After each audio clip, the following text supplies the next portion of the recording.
Lalu berkatalah Elisa, "Dengarlah firman Tuhan. Beginilah firman Tuhan. Besok, kira-kira waktu ini, sesukat tepung yang terbaik akan berharga sesikal, dan 2 sukat jelai akan berharga sesikal di pintu gerbang Samaria." Tetapi perwira yang menjadi ajudan raja menjawab abdi Allah, katanya, "Sekalipun Tuhan membuat tingkap-tingkap di langit, masakan hal itu mungkin terjadi?"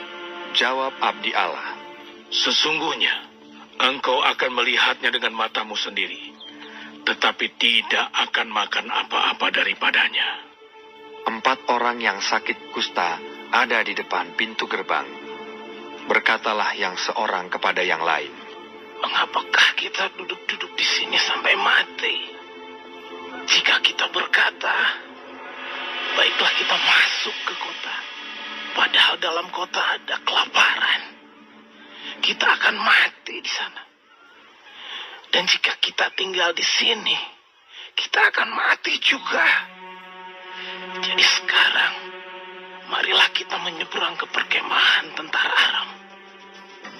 Jika mereka membiarkan kita hidup, kita akan hidup. Dan jika mereka mematikan kita, kita akan mati." Lalu pada waktu senja bangkitlah mereka masuk ke tempat perkemahan orang Aram. Tetapi ketika mereka sampai ke pinggir tempat perkemahan orang Aram itu, tampaklah tidak ada orang di sana.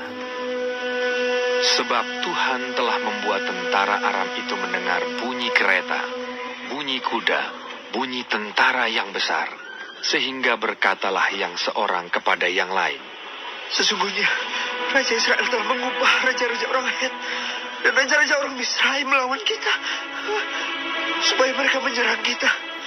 Karena itu bangkitlah mereka melarikan diri pada waktu senja dengan meninggalkan kemah dan kuda dan keledai mereka serta tempat perkemahan itu dengan begitu saja.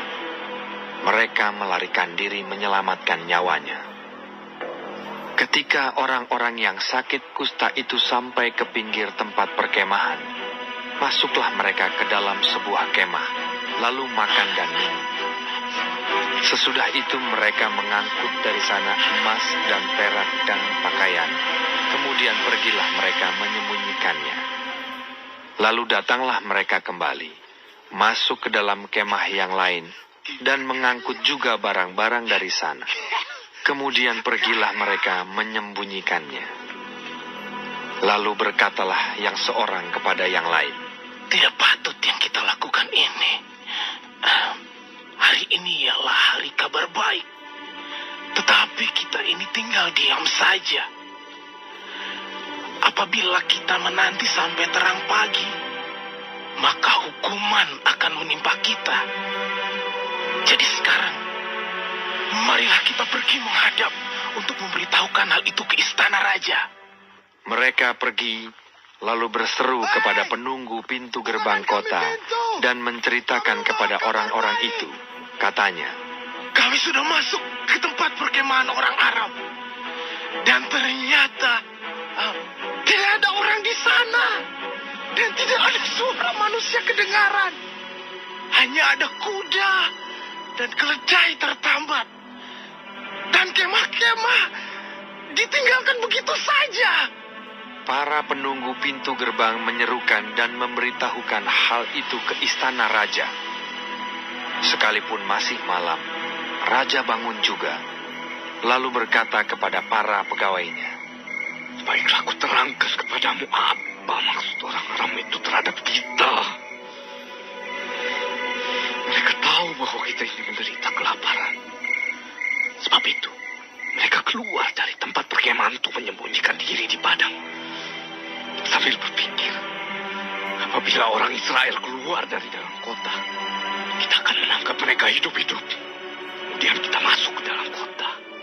Lalu salah seorang pegawainya menjawab, "Baiklah, kita ambil 5 ekor dari kuda yang masih tinggal di dalam kota ini.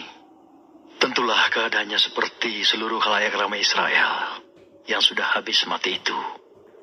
Biarlah kita suruh saja orang pergi, supaya kita lihat Sesudah itu mereka mengambil 2 kereta kuda. Kemudian raja menyuruh mereka menyusul tentara Aram sambil berkata, Pergilah melihatnya. lalu pergilah mereka menyusul orang-orang itu sampai ke sungai Yordan. Dan tampaklah seluruh jalan itu penuh dengan pakaian dan perkakas yang dilemparkan oleh orang Aram pada waktu mereka lari terburu-buru. Kemudian pulanglah suruhan-suruhan itu dan menceritakan hal itu kepada raja. Maka keluarlah penduduk kota itu menjarah tempat perkemahan orang Aram. Karena itu, sesukat tepung yang terbaik berharga sesikal, dan 2 sukat jelai berharga sesikal, sesuai dengan firman Tuhan. Adapun raja telah menempatkan perwira yang menjadi ajudannya itu mengawasi pintu gerbang.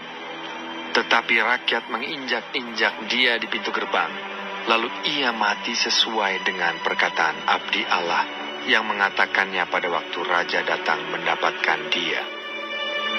Dan terjadi juga seperti yang dikatakan abdi Allah itu kepada raja. 2 sukat jelai akan berharga sesikal, dan sesukat tepung yang terbaik akan berharga sesikal. Besok, kira-kira waktu ini, di pintu gerbang Samaria. Pada waktu itu si perwira menjawab abdi Allah itu, Sekalipun Tuhan membuat tingkap-tingkap di langit, masakan hal itu mungkin terjadi? tetapi Elisa berkata, Sesungguhnya, engkau akan melihatnya dengan matamu sendiri, tetapi tidak akan makan apa-apa daripadanya. demikianlah terjadi kepada orang itu. Rakyat menginjak-injak dia di pintu